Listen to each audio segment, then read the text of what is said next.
Yan guys, good day. Nagluto po ako ng sinigang na bangus sa bayabas. Ayan, ang sarap guys ha. Amoy pa lang, ang bango-bango. O ayan guys, ituturo ko sa inyo kung paano ko niluto ito. Sinigang na bangus sa bayabas. O diba, ang sarap. Tara, luto tayo. Ayan guys, igigisa muna natin yung ating bawang. Ayan guys. Yung iba kasi, diretso na sa tubig. Ako ginigisa muna. Ayan na yung ating sibuyas.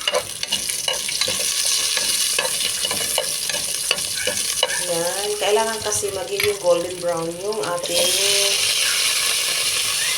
bawang. Ayan na yung ating kamatis at ang ating bayabas. Ayan. Hiniwa ko siya ng maliliit para mabilis siyang maluto.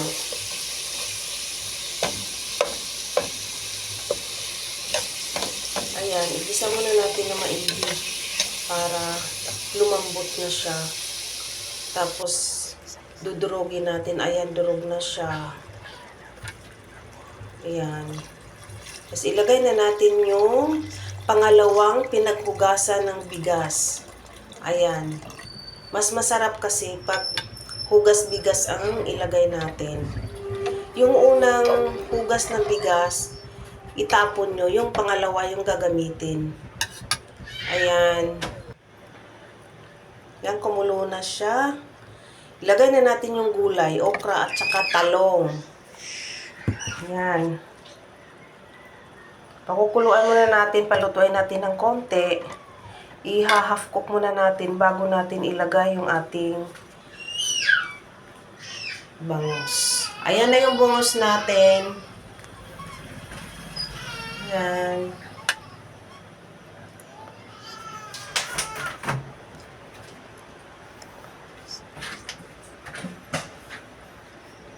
Ayan, kunting kulo na lang.